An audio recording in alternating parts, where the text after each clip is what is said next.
Mesdames et messieurs téléspectateurs de RTI2, une fois encore très heureux d'être chez vous. Nous sommes à Tahabo. Tahabo qui se caractérise par son grand barrage hydroélectrique. Et c'est ensemble, vous et nous, que nous allons explorer ce département riche en matière touristique, riche en matière culturelle.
Nous ne pensions plus à votre arrivée, et voilà que vous apparaissez comme des étoiles filantes.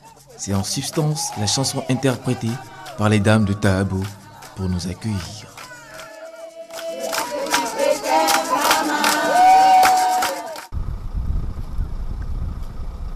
Tahabo est une localité du sud de la Côte d'Ivoire, devenue chef-lieu de département, anciennement située dans le département de Tiassalé et appartenant depuis 2011 à la région de l'Agnébi-Tiassa. À l'origine un campement, Tahabo prend de l'envergure avec la construction d'un barrage hydroélectrique pour devenir un village.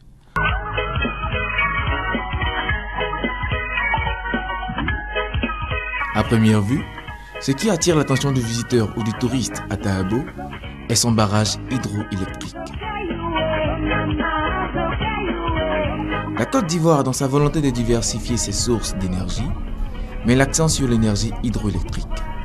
D'où la création des barrages de Koussou, Ayamé 1 et 2, Buyo, Tahabo qui suit, et moyen par cette dimension le volume de sa réserve d'eau, mais demeure le plus important au niveau de la productivité.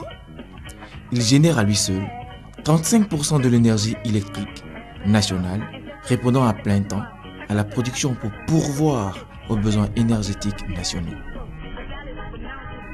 La merveille de ce barrage hydroélectrique, c'est aussi sa digue, de plus d'1 kilomètre de long.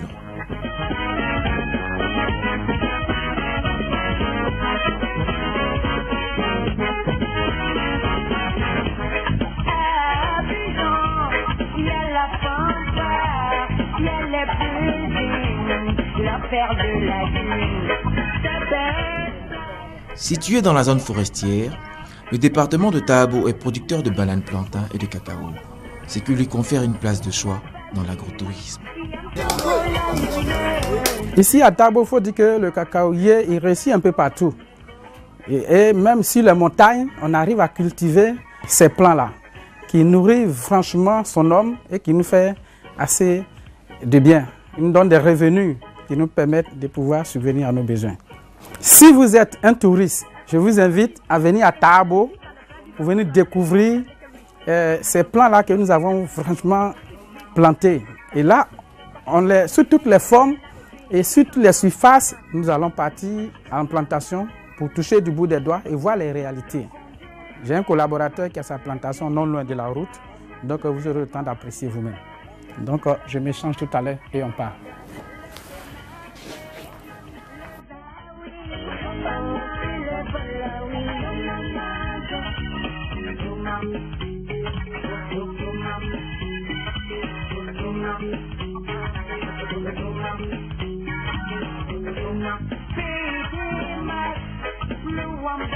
La Côte d'Ivoire est le premier pays producteur mondial de cacao.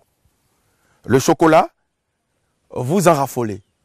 Alors aujourd'hui, nous avons juste derrière nous une grande plantation de cacao à perte de vue. Et nous sommes tombés à pic. comment est-ce qu'on cabosse le cacao pour ensuite le fermenter, le sécher et le transporter à l'usine. Suivez-nous. Dans cette plantation, il y a une surprise qui vous attend.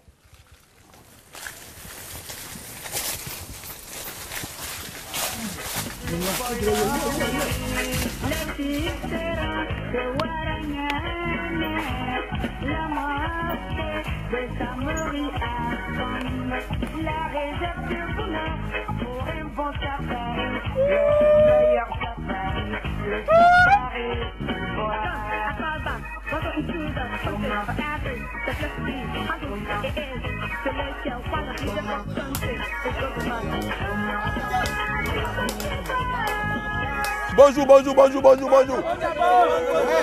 Comment ça va ça? Jambo, jambo.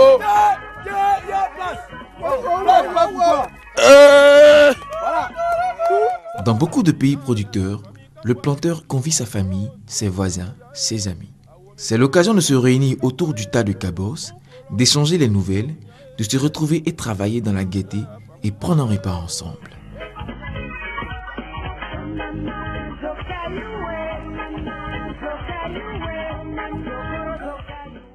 Comme vous le constatez, c'est un travail qui est passionnant et nulle part dans les campagnes, dans les villages, on utilise les enfants pour travailler.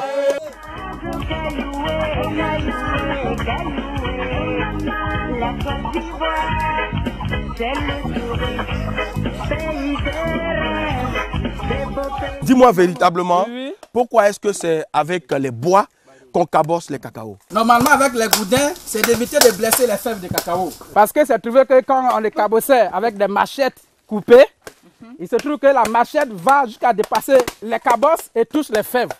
Et cela apporte à la fermentation une mauvaise conservation aux fèves. Et ça se dégrade. Donc désormais, pour avoir un bon cacao de bonne qualité, qui va permettre de produire du chocolat, qui va faire une bonne saveur, une cabosse avec des goudins. Pour permettre au pays de vendre le cacao de bonne qualité. Après la récolte, on peut sortir combien de tonnes de cacao ici? Le département de Tabo fait une production de 12 000 tonnes annuellement sur les 12 villages du département. D'accord. Nous allons laisser ces acteurs-là travailler et vous allez voir combien de fois ce travail-là est attrayant. Yes. Tout à l'heure.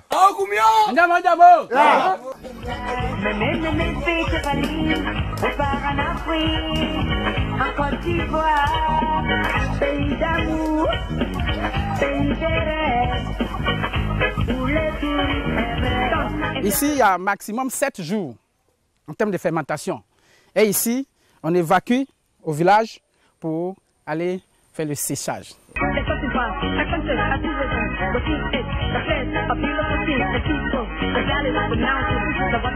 La fermentation est nécessaire à la production du cacao marchand.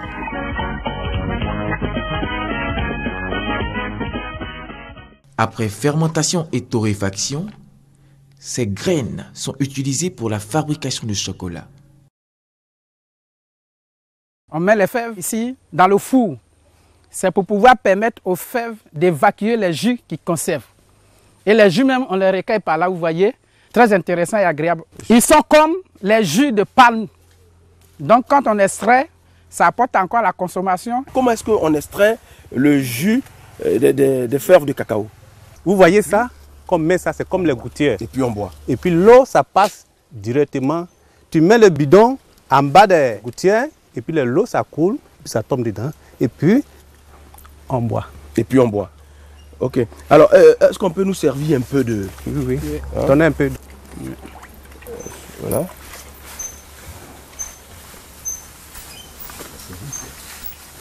C'est bien doux.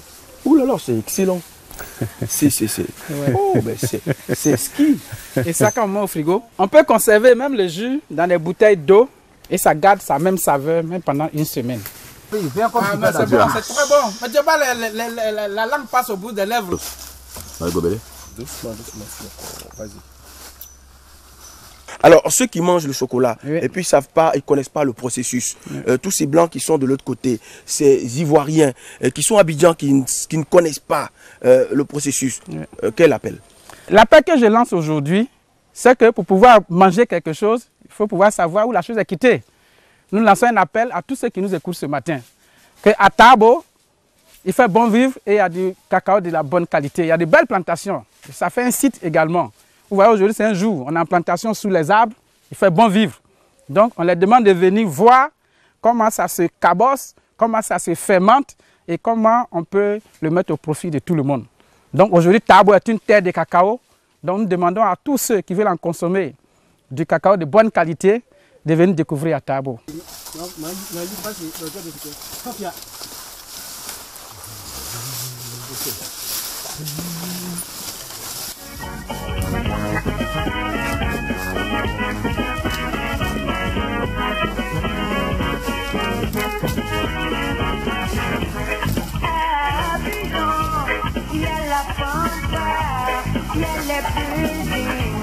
La paire de la vie, ta belle place, ta brûlée à baba et à fini pour un bon tourisme.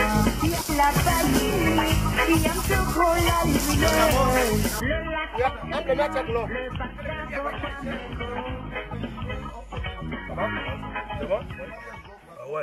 Eh bien, comme vous le constatez, quand on finit de cabosser, naturellement, il faut manger un coup pour prendre assez de force.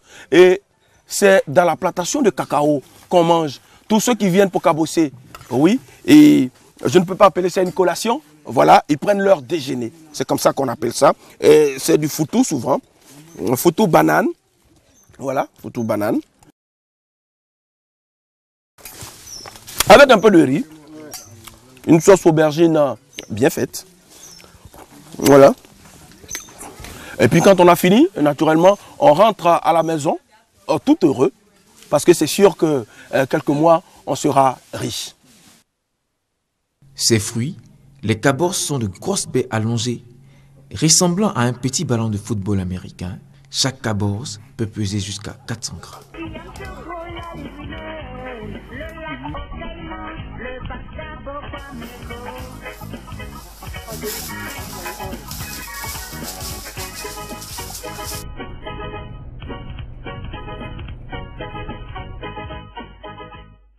La présence du barrage hydroélectrique a été à l'origine d'une modification environnementale aux retombées socio-économiques certaines. Tabo, par le lac artificiel, les producteurs de poissons, grâce à ces pêcheurs artisanaux que nous décidons d'accompagner pour une nuit de pêche.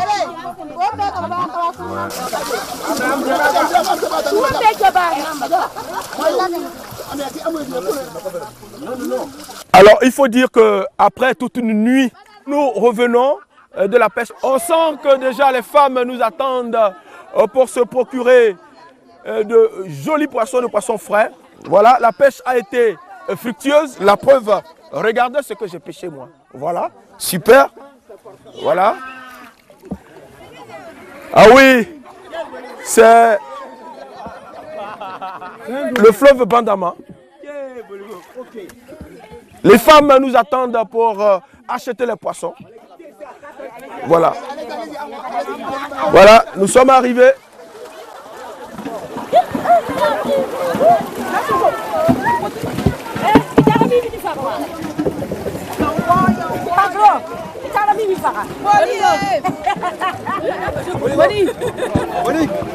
À l'instar de l'agriculture, ces jeunes de Tabo, ça donne aussi à la pêche artisanale.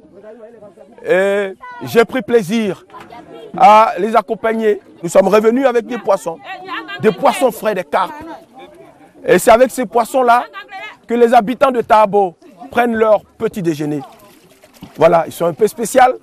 Et donc, nous allons les remettre aux belles dames pour nous faire un peu de pepper soup. Un peu fatigué, le temps aussi de faire certains endroits. Et puis, je vous invite à goûter à leur soupe.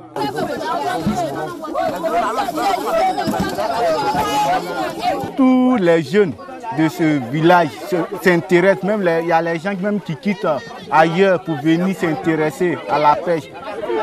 On vit avec toute la population de la CEDEAO, de toute la population de Tabo. de Tabo. Il y a les gens même qui quittent à Iré, Galoa pour venir voir comment les jeunes de Tabo pêchent. On a un poisson rare, on appelle ça Mimilago. Mimilago. D'accord. Et puis c'est très doux. Très doux. Très vitaminé. Actuellement, c'est à Tabo seul. On tue ce poisson. On a besoin des moyens. Par endroits, se trouvent des chaînes de collines et une forêt luxuriante, ce qui favorise exceptionnellement la culture de cacao et de bananes plantains en altitude.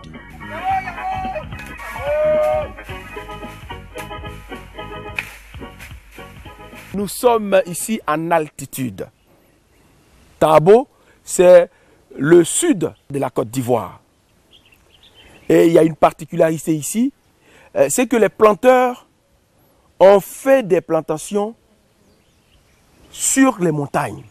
C'est exceptionnel et c'est fabuleux. Déjà ici, j'ai une belle vue de Tabo. Pourquoi est-ce que vous avez choisi de faire des plantations en montagne? Oui. Ok, nous avons choisi ici à Tabo de faire les plantations à la montagne parce qu'on a trouvé qu'à la montagne, la fertilité du sol était bien propice. Et ensuite, quand il pleut, l'eau met du temps à pouvoir s'évaporer. Donc sur une longue période, on a toujours la terre qui est humide. Et par rapport aux autres qui sont pas à la montagne, nous avons la banane qui est de bonne forme. Donc là, on a compris qu'il fallait de bonne qualité. De bonne qualité. Okay. Il fallait vraiment venir ici à la montagne pour faire nos plantations de cacao. Vous n'êtes pas seul ici, pas du tout. Vous êtes avec des voisins. Oui, bien sûr. Comment se fait la cueillette? Ok, la cueillette se fait par programme, puisque nous avons des voisins. Compte tenu de la montagne, lorsqu'on fait la cueillette, les cabosses roulent jusqu'en bas. Donc, et donc ça va chez le voisin? Ça va chez le voisin. Donc si tout le monde se met à cueillir à la même période, automatiquement vous voyez ce que ça va engendrer comme discussion. Il n'y a pas de marque sur la cabosse. Donc nous prenons pour prendre des précautions, on demande à ce que nous fassions la récolte par période.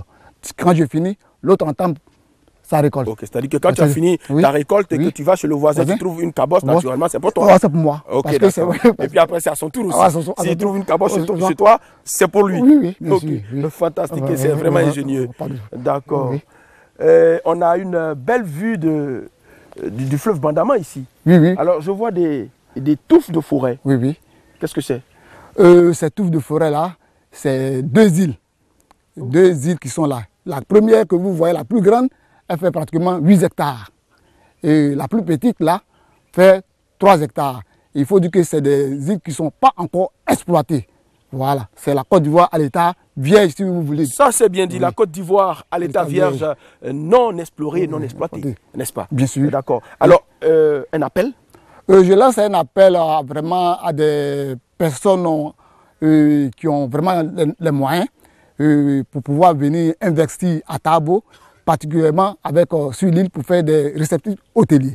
Et parce que vous avez Tabo qui a 2 quartiers, l'autre Tabo qui est la cité, et Tabo qu'on appelle le règlement chez nous de Tabo village. Donc cette île est implantée entre ces 2 quartiers. On a escaladé la colline. Bien sûr. Et je sens que j'ai une petite faim. Oui. Alors, est-ce que les femmes qui sont en train de faire le poisson, là, est-ce qu'elles ont fini le petit-déj? On ira quand même voir et c'est qu'elles ont fini. D'accord. Oui. Donc, on y va pour juste mettre quelque chose sous la dent. Ok.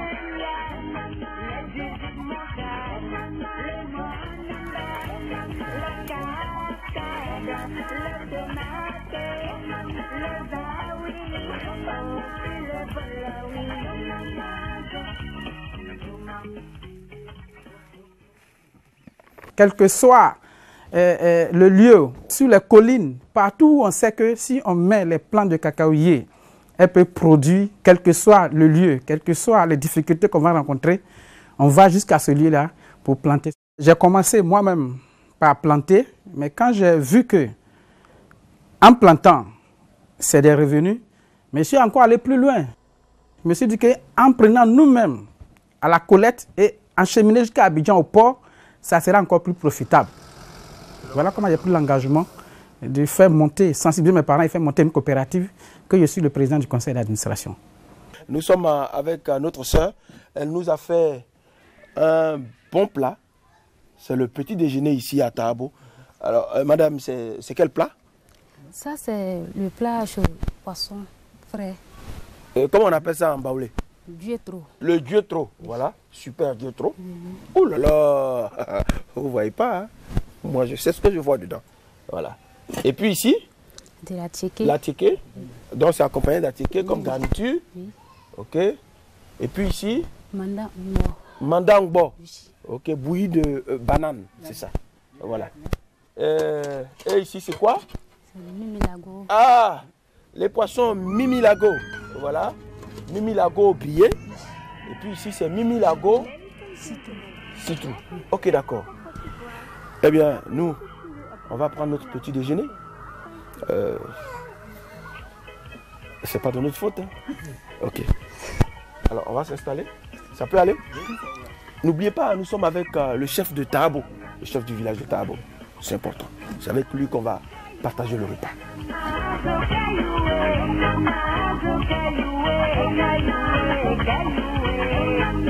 La Côte d'Ivoire, c'est le tourisme, pays de rêve, des beaux paysages. Mes filles se valident, on part en Afrique, en Côte d'Ivoire, pays d'amour, pays de rêve. Bon appétit tout le monde. Merci.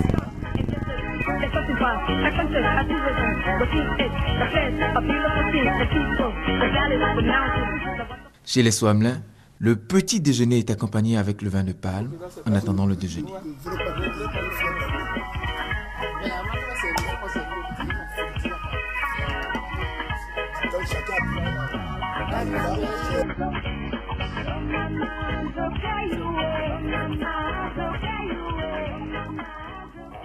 Boisson obtenue plus ou moins par fermentation de CM de palmier. À Djibouti, c'est Douma. Au Bénin, c'est le sodabi. En Côte d'Ivoire, c'est le bandi. Une boisson blanchâtre et pétillante, au goût sucré et acidulé rafraîchissant.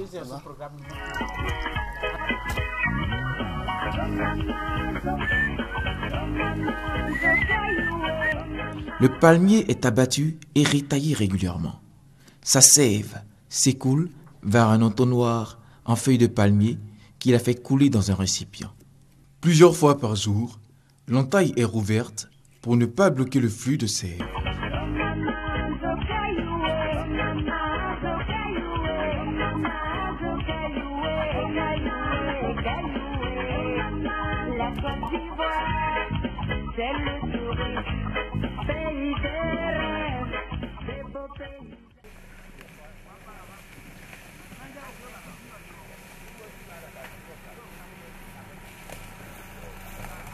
Nous empruntons difficilement un sentier à la découverte de notre cabaret. En Côte d'Ivoire, le vin des palmes est obtenu grâce aux palmiers à huile, aux rogniers ou aux raffia. Les zones justifient la localisation des diverses espèces de palmiers. L'eau qui est venue le matin doit venir le soir encore. C'est pourquoi on coupe devant matin et le soir. C'est comme ça on fait. C'est comme ça. Vous êtes à Abidjan, vous buvez Mandila, je ne sais pas comment on fait. Venez voir comment ça se fait. Voilà, c'est ça. Voilà. Ça c'est l'original. Bon, après maintenant, on prend des petits bois pour enlever la saleté qui est devant. Voilà. Ok, c'est fini. On va laisser le palmier. Vous savez pourquoi Bangui est toujours sucré? Parce que quand on enlève le bidon, on finit de prendre, on enlève ce qui est comme tu appelles mouche dedans, et puis on lave le bidon et puis on met en bas. C'est pourquoi toujours le bangui est toujours sucré.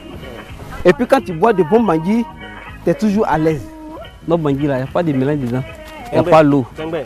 On fait nos bangui, même si c'est 1 litre, 2 litres, on fait ça comme ça, on ne met pas de l'eau. On met ça là devant ici pour que les mouches là, les bêtes, pour ne pas qu'ils puissent rentrer dedans. C'est pourquoi on souffle bangui. Pour enlever les bangui, on ne remet pas dedans. Voilà ce qu'il va faire. Vous voyez? Voilà. Voilà. Ok, ça suffit. C'est comme ça on fait.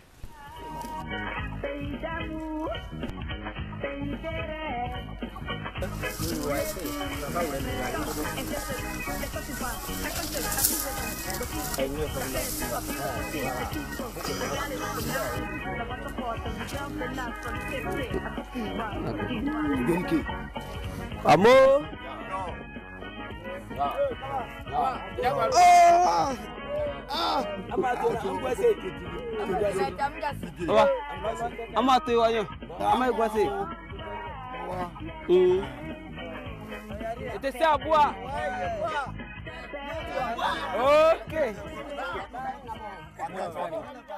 Loin d'être le seul fait du plaisir, la consommation du vin de palme est un élément important de la vie des populations durant les périodes d'intenses travaux champêtres.